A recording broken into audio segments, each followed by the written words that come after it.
क्या आपको हमेशा अपना पेट फूला हुआ महसूस होता है? जाहिर है, पेट का फूलना या पेट में गैस बनना आपको बेहद असहज महसूस करा सकता है। इससे आपका पाचन स्वास्थ्य भी बिगड़ सकता है। सूजन और गैस्ट्रिक समस्याओं के बढ़ने के कई कारण हो सकते हैं, जैसे दूषित भोजन, तनाव और गलत खाद्य पदार्थों का अत्यधिक सेवन आदि। कई बार जब आंत के बैक्टीरिया भोजन को ठीक से नहीं तोड़ पाते हैं तो गैस्ट्रिक समस्या उत्पन्न होती है। ज्यादातर मामलों में कुछ खाद्य पदार्थों से परहेज करके आप इस समस्या से बच सकते हैं। इस समस्या से बचने के लिए आप योग का भी सहारा ले सकते हैं। खराब खान पान और अनहेल्दी लाइफस्टाइल की वजह से बहुत से लोग गैस और एसिडिटी जैसी पेट की समस्याओं से पीड़ित रहते हैं। इन समस्याओं से बचने के लिए आप बेहतर खान पान के साथ योग का सहारा लीजिए।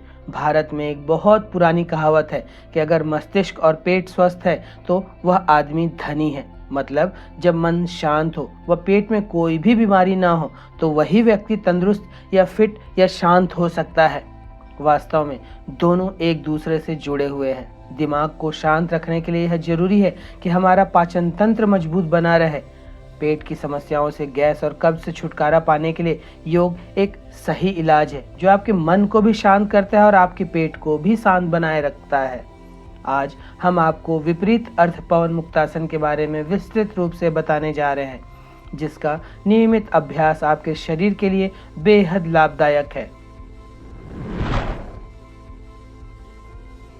विपरीत अर्ध पवन मुक्तासन करने के लिए दरी, कंबल या योगा मैट बिछा लें। उसके बाद उस पर पेट के बल लेट जाएं। अब दोनों हाथ कंधे के नीचे जमीन पर टिका दें। सांस लेते हुए सिर और छाती को ऊपर उठाएं। एक घुटना आगे की तरफ मोड़ें। श्वास छोड़ते हुए ठुड्डी को या माथे को उस घुटने से लगाएं। इस स्थिति में कुछ देर रुकें, फिर श्वास लेते हुए सिर उठाकर पैर सीधा कर लें। अब यही क्रिया को दूसरे पैर के साथ भी करें। दोनों पैर से एक एक बार कर लेने को एक चक्र माने। केवल इस आसन का अभ्यास कर रहे हैं तो इसे 5 चक्र तक करें। अन्य आसनों के साथ 3 चक्र करना पर्याप्त होगा। जिन लोगों को ध्यान लगाना आता है वे अनाहत चक्र पर अपना ध्यान लगाएं तथा जिन्हें ध्यान लगाना नहीं आता वे अपना ध्यान शरीर में जहां कहीं तनाव या खिंचाव हो रहा हो वहां रखें। विपरीत अर्ध पवन मुक्तासन करने के पश्चात विश्राम अवश्य करें। कुल किए गए अभ्यास के समय का 20% समय विश्राम को दें। विश्राम के लिए बाएं करवट का शिथिलासन सबसे अच्छा आसन होगा, जिसमें इस योग को करने में जिन मांसपेशियों को तनाव और खिंचाव मिलता है वे पूर्ण विश्राम की स्थिति को शीघ्रता से प्राप्त करेंगी। विपरीत अर्ध पवन मुक्तासन पेट के बल लेट कर किए जाने वाला एक महत्वपूर्ण योगाभ्यास है। पवन मुक्तासन से मिलने वाले सभी लाभ इस आसन से मिलते हैं। कब्ज, गैस्ट्रिक ट्रबल, एसिडिटी कम होती है, पेट हल्का होता है। यह आसन आमतौर पर पेट की हवा को बाहर निकालने के लिए ही किया जाता है।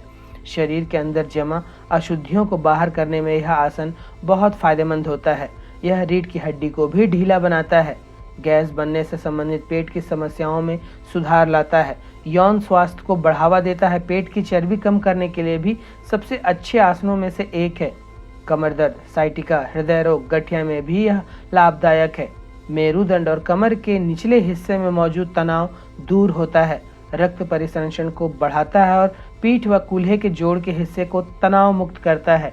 इस आसन का नियमित अभ्यास करने और इसे एक निश्चित पीरियड के लिए बनाए रखने से आपको वजन कम करने में सहायता मिल सकती है। रोग प्रतिरोधक क्षमता बढ़ती है, रक्तचाप संतुलित व रक्त परिसंचरण संपूर्ण शरीर में उत्तम गति को प्राप्त होता है। पवन मुक्तासन को वायु निवारक आसन भी कहा जाता है। यह संस्कृत शब्दों से मिलकर बना है। पवन का मतलब है हवा और वायु और मुक्त का मतलब है छोड़ना। पीठ के बल लेटकर जिस तरह पवन मुक्तासन किया जाता है उसी तरह उसके विपरीत पेट के बल लेटकर यह आसन जब किया जाता है तो इसे विपरीत पवन मुक्तासन कहते हैं। अंग्रेजी में इसे अपोजिट गैस रिलीज पोज कहते हैं। विपरीत अर्ध पवन मुक्तासन के अभ्यास से अनाहत, मूलाधार, मणिपुर और स्वादिष्ठान चक्र शुद्ध, संतुलित व सक्रिय होते हैं तथा अभ्यासी को इन चक्रों से संबंधित सभी लाभ मिलते हैं। इसका अभ्यास आपकी मस्तिष्क की शक्ति को बढ़ाता है, चक्रों के केंद्र को संतुलित करने में सहायता प्रदान करता है, यह प्राण ऊर्जा का प्रवाह चक्रों के माध्यम से संपूर्ण शरीर में प्रवाहित करता है। यह आसन हमारे चक्रों को खोलने में एक अहम भूमिका निभाता है। जिनके पेट में अल्सर हो उन्हें यह आसन नहीं करना चाहिए। हार्निया के रोगी को भी इस आसन का अभ्यास नहीं करना चाहिए।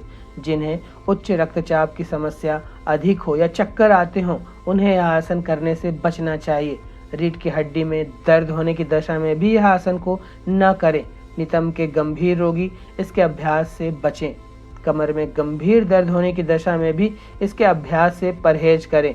गर्भवती महिलाएं इस आसन का अभ्यास न करें। जिनके पिछले 1 वर्ष में कोई शल्य चिकित्सा हुई हो वे भी इसके अभ्यास से दूर रहें। उच्च ज्वर की दशा हो, शरीर अत्यंत कमजोर हो या किसी गंभीर बीमारी से ग्रस्त हो तो इसके अभ्यास से दूर रहें। अभ्यास खाली पेट ही करें, इसका विशेष ध्यान दें। विपरीत अर्धपवन मुक्तासन के अभ्यास का सबसे सही समय सुबह का ही है। तो यह था विपरीत अर्धपवन मुक्तासन करने की विधि, इसके लाभ व इसे करने में बरती जाने वाली सावधानियां।